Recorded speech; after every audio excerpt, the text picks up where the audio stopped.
Welcome back, adventurers. We're back at the Cannes Boat Show, and in this episode we're jumping aboard the Seawind 1370, a serious contender for cruising sailors who want space, smarts and sailing performance without breaking the bank. Get ready for a close-up look at this catamaran's clever design features, plus real-world tips on yacht fit-outs and long-term cruising, straight from sailors who know boats. So, kick off your shoes and come barefoot with us. We are John and Ellie, the Barefoot Doctors, and we're taking you with us from the first spark of an idea to sailing the most breathtaking corners of the planet. So, join us on this journey because life is better barefoot.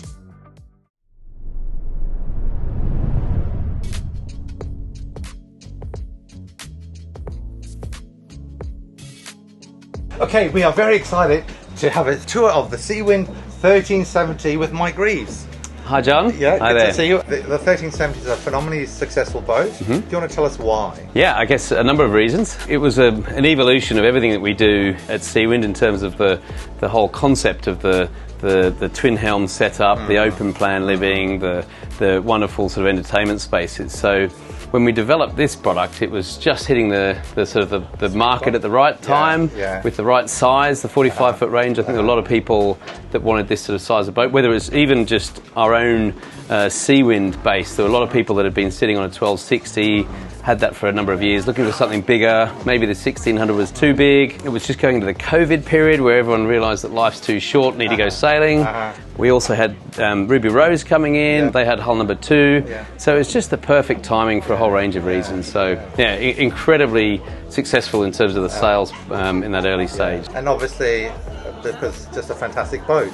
Well, indeed, yes. Well, I mean, that bit goes without saying, indeed, yeah. And I mean, Seawind have been doing such a good job for decades now, innovating and creating more area livability and ergonomics. So, because that's another big thing for you. Yeah, I mean, absolutely central. We say we're sailing boats for real sailors. When we design our boats, we are absolutely focused on practical layouts, ergonomic studies. We mock things up. We don't just go on the 3D model. We mock things up and make sure that everything works really practically.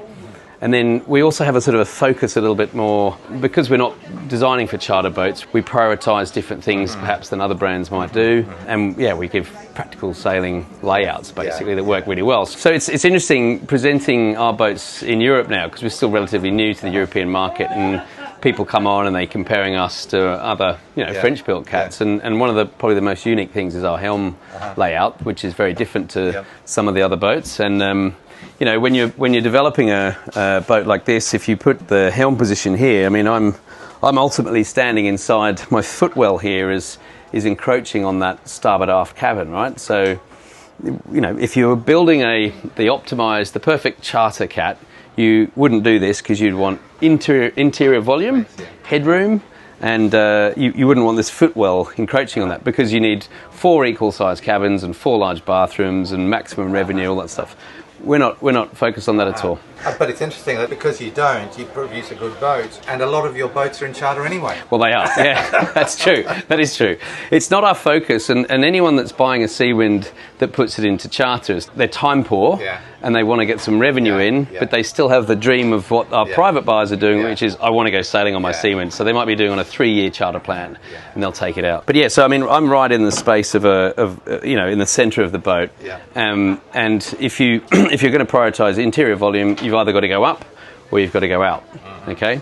But we think this is the safest option. You've got full protection coming down, you've got your side clears going on, you've got a single level going from helm to helm. So, I mean, all cats, you should be having 2 helms. You can see on you've got great visibility that you can see through this sort of panoramic view.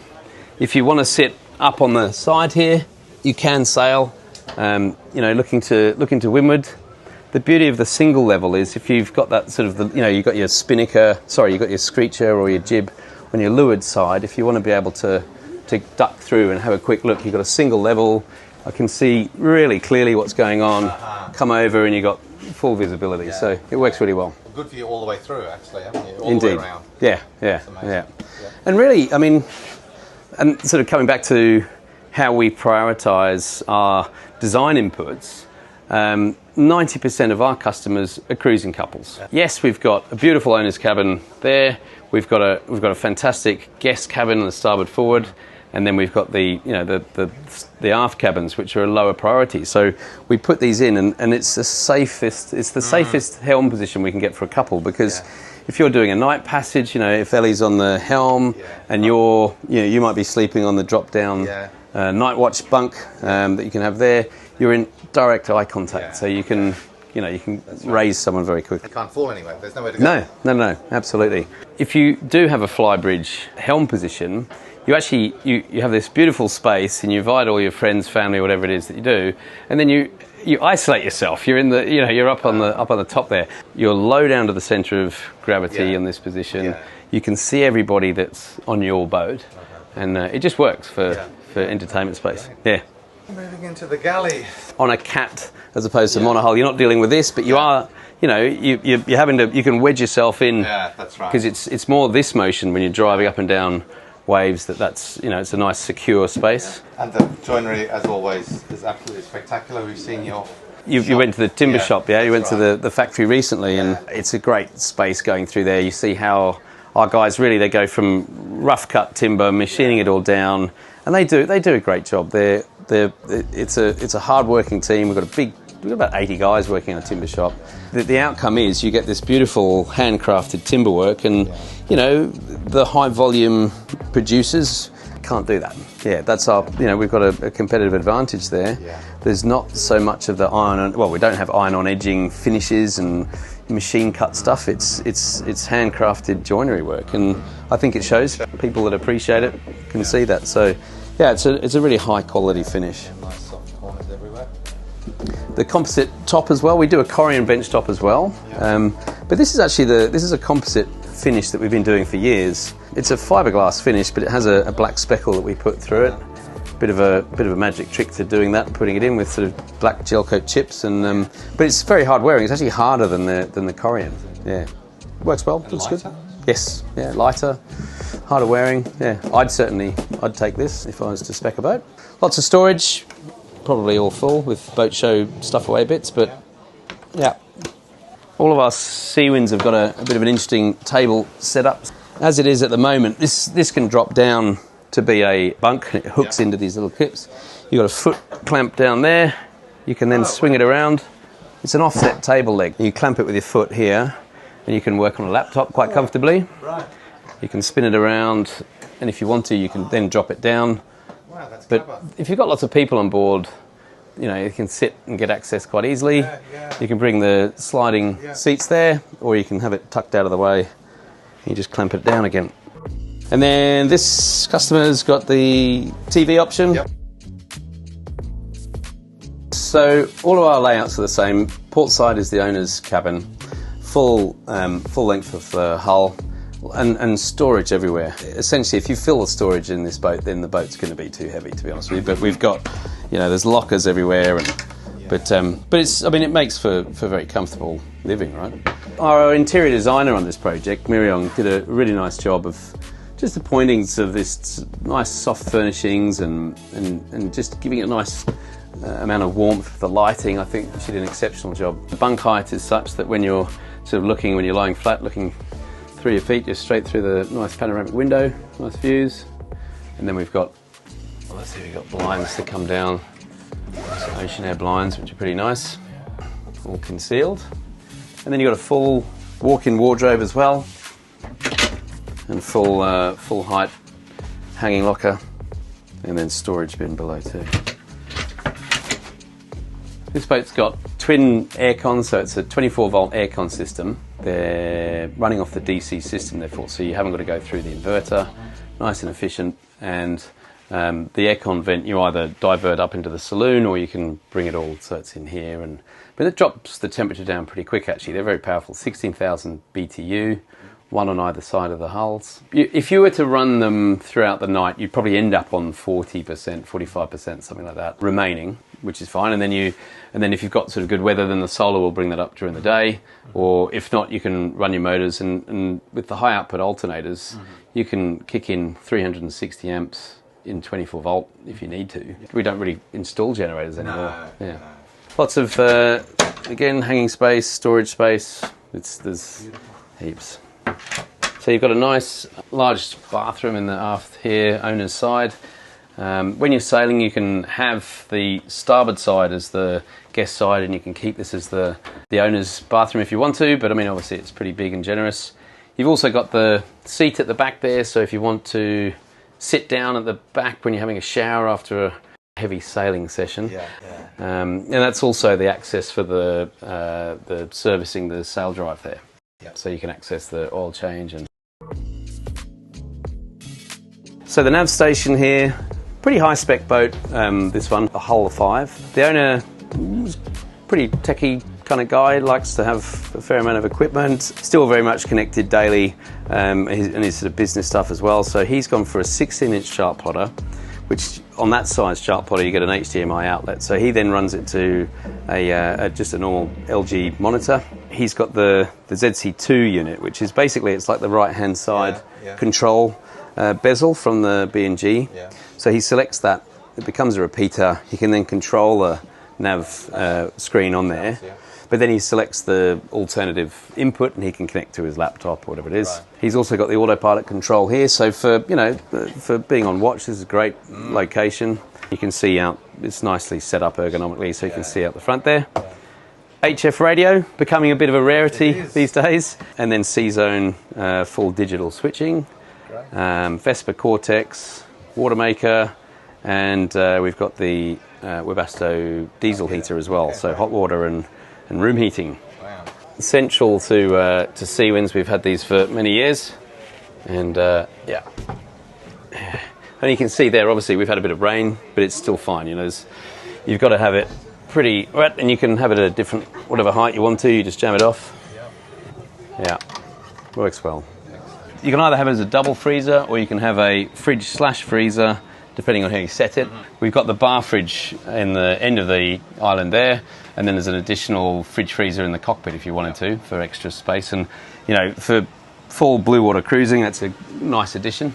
So this is probably your main guest cabin, good for a couple.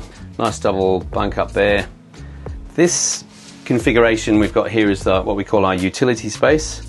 So the standard boat is a sort of classic 4-peak bunk, and then it's got opening doors and storage down below. But this utility space works really well. It's really good for all your tool storage, all of your spares, equipment. But we do now build it with a couple of boards that go on top, plus cushions, and they will fold up and go in the forward space here. So on the base model, this panel finishes here. So if you want to access the forward area, you've got to get up on the bunk. Whereas when you go to this option, it brings everything forward, which means you can then reach in very easily, and heaps of storage down below as well. And it's deep storage down to foot level here.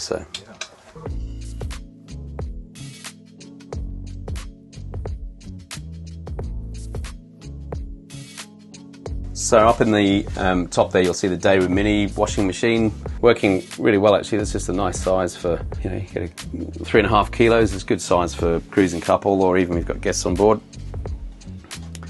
Aft cabin on this boat is quite nice and generous size. You've got ventilation at the back, heaps of storage inboard. You've got a locker over behind me here as well. And then on this boat, we've got the option of a couple of drawers, but if you don't take this, then you have a really open, long storage area which goes back to kind of where the pillows are there. Okay.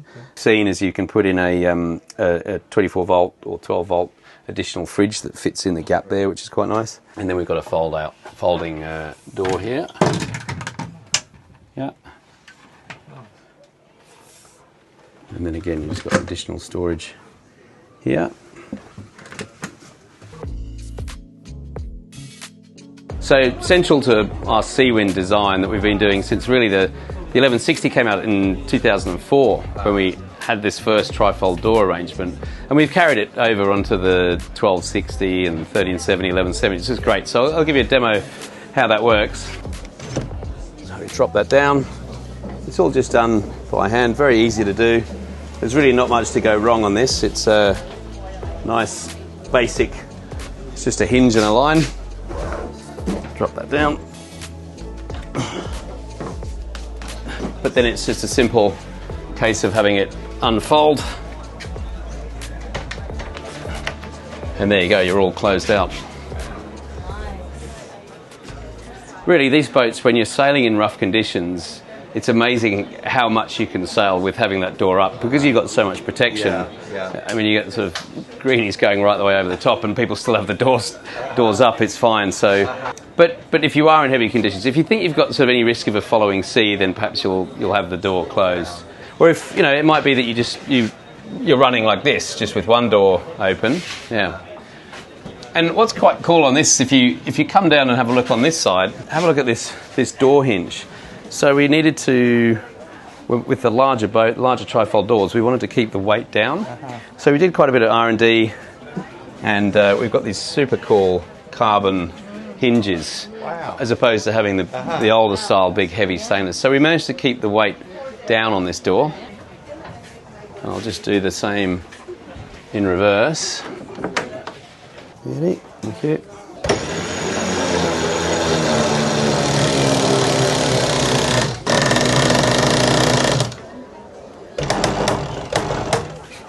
And then we just put our safety bar down. It's locked in. Okay, I see. We then just release it down so it sits on the safety bar, but then it's still tied on the jammer as well. All done. Right. When we first brought out the 1160, we used to go to boat shows and it would be up and down, like 30 times, bang, bang, bang, bang, and now we just assume people have watched the video. Yeah, so that's why I was keen for you to put it on the video, right? That's good. Works well. Finishing up the helm position, we've got a nice double helm, and when you're entertaining, it's quite nice. You can sitting and facing the guys at the back here. It's quite comfortable.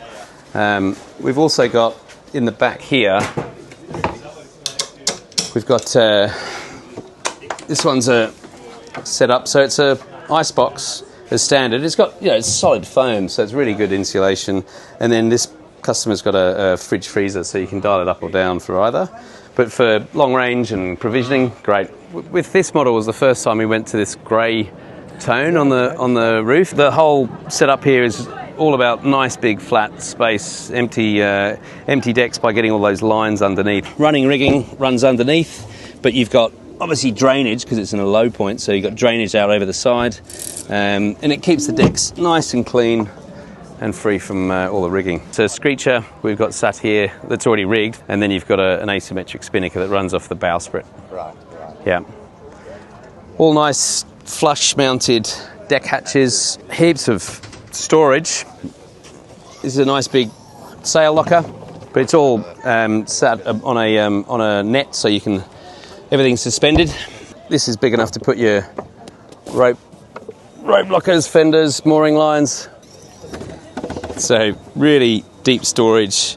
We've got a passerelle and 2 e-bikes, and it's really very deep there. It's sort of that deep. Going right the way back to the mast space here. Inside there we've also got the LPG bottles, and we've got a water maker, fuel polisher. There's a lot of gear that can go in there. Right. So when we developed the roof of the saloon area and the cockpit roof, it's all set up so that the rainwater comes down. You can see this ridge that brings everything down into this trough, and then it goes down to the mast space. There's a hole there that currently is set to go straight through the wing deck. So when you've got really decent rain, you get up there and you give it a good scrub, get rid of all the debris, dust, bird mess, whatever it is. And then once you're happy that it's all clean rainwater going through, you just switch the diverter valve and it goes into your freshwater tank. Great. Yep, lots of good access to access your sails. Importantly, it's quite hard actually on a cat sometimes to reach the headboard, but we've got the boom set low enough that you can actually do that. And that gives you better performance, more power as well, doesn't it? That's right, yeah. In terms of performance, we're looking for power to weight ratio. Yeah. And where do you get your power from? Your mainsail. Where's the widest part of the mainsail? It's at the bottom. Where's all the power? So as soon as you start losing that, everything's pushing up. It's the wrong place to be ditching sail area. It's a 45 footer, and it's a big volume 45 footer for our sort of style of boat, but with that we've got a lot of power in our sail configuration as well. It's manageable for 2 people, but you need to be up to speed a bit when you take a boat like this out for a sail in a decent condition. If you've got 15 knots of breeze, 9 knots, absolutely, that's quite achievable, yes. And in terms of looking at sort of passage days as well, 200 nautical mile days are what we're sort of seeing from customers when they're having good weather. So let's look at the performance of the 1370 in more detail. In 15 knots of wind, the boat does 9 to 10 knots. With the main and the jib, it can do 10 to 12 knots using the screecher. In 6 knots of wind, it will do 3.5 knots. In 10 knots of wind, it goes 7 knots. And in 20 knots of wind, it can reach up to 17 knots of boat speed. So these polars are confirmed by real-life experience with people actually sailing the 1370. These boats, they point really well. An average sailor can jump on and sail the boat at sort of 37, 38 degrees apparent, fine. Someone that's a good sailor that sort of knows how to sail this boat, they'll be able to sail at 34 degrees, 33 degrees apparent winds. We think we've got them just about right for our customers, which are looking for that balance of, I want to go fast, but I don't want to lose comfort, and I don't want to have complicated sailing, and I'm okay with what I'm spending, thank you. I don't want to go double it. So that's where we've sat for a very long time in our market. Great. This boat's $820,000 US, ex-works, Thailand. What we're seeing for a boat spec typically these days is sort of just under 1.1 for a fully spec'd out cruising boat. And I do really say to people, when you're speccing a boat out, there's 2 key things that you need to do, and I think it would be relevant to any boat, is that firstly, spec the boat for yourself. Don't spec it for I know my family will come here and there, and I've got my kids or whoever it is. Just focus on what you need. And then the other thing is, if it's best to be done at the factory, fine, get it done at the factory. If you can get preparation work done for something complicated at the factory, for something that you're not sure if you need now, just get the prep work done. Don't get the full stuff done. So get what you need. Don't overload it. And if you really need it, come back and get it later if you can. Great advice. Yeah. This is the first 1370 that we've got these Cyclops Marine load sensors. They're load cells. This boat's got one on either cap shroud. He's also got a custom pin on the forestay. And that's giving you live data to tell you what your loads are on the cap shroud. So partly you can see your static rig. Obviously the main thing is your dynamic loads. It's giving you indication on when you're overloaded. It's helping sort of give indication on reefing positions as well, reefing points. And then for Phil, he's got a high-spec boat here. He has Sentinel Marine as well. Sentinel Marine gives you data through a GSM mobile, then being picked up on this mobile app. On my mobile app, because I'm tuned into this, I can then see all of the live data. So you can see things like shore power inlet, you can see the solar power, but you've also got the load cell data, so I can see what the loads are on this, and you can data log with this. So you've got the ability to look at the load cell shift in load, but then you can correlate that to the apparent wind speed, true wind speed. So you can really see, what happens when the boat's in different conditions. So guys, please write in the comments below what you think about these pressure sensors and whether you would get one of these if you were us. Ultimately, we're a boat that's typically, we have a lot of second-time boat buyers. Yeah, fourth-time boat buyers. Well, indeed, yeah, as in the case of this boat. But yeah, I mean, we have a lot of repeat Seawind customers. That goes without question. But what I find is that I have a lot of people that have bought a boat before, whether it's monohull or catamaran, and they've sort of worked out what they've been out, they've been sailing, they've been cruising, they've seen Seawinds or others, and they learning what they really want in a cruising boat, and they understand to hone in on the actual sort of the things that we do well, which is ergonomics and performance and comfort, and just getting everything right for comfort on blue water cruising type stuff. So and of course Seawinds are sailing around the world, even the little ones. This is a big boat for a new couple buying a boat, but it's doable. Our smaller models, the 42-foot boat, the new 1270, and also the 1170 and the 1160 XL. I mean, if you're entry-level sailing, great place to start. And they're big enough to do what most people need to do. So start with what you can handle, because everything gets exponentially harder, more expensive, more stressful, and if you don't really know what you're doing. And we're going pretty strong here. We're doing the Cannes boat show. We're going to go to Genoa and do the Italian boat show there. We're also doing the Barcelona boat show this year. And then Annapolis as well. And Annapolis as well, yeah. You know, we've got our new facility in Turkey. Yeah. Very much, you know, we've got our European base up and running. Good service centre there. Yeah. I just did a regatta with the 1170 owners, which was so much fun. And great sailing in Izmir, and it was good fun. So we're very much, you know, pushing our European presence now. Great to be here. So yeah. Well, I hope it all goes well. I hope you sell lots of boats. Thank you. Yeah. So thanks very much. Very Mike. good. It's been absolutely wonderful seeing the 1370. Again, yet another wonderful boat from Seawind. So thank you very much. And good luck. I look forward to seeing your boat hit the water. I mean, we all we all love seeing different boats and different projects happening, and it's looking good. So best of luck with that.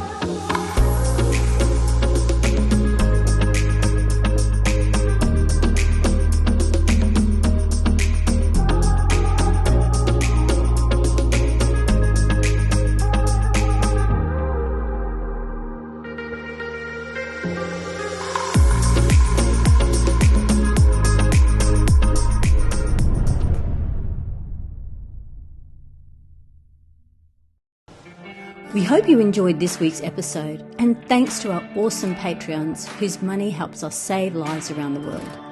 Please make sure you subscribe and ding the bell so you don't miss out on any of the exciting upcoming episodes.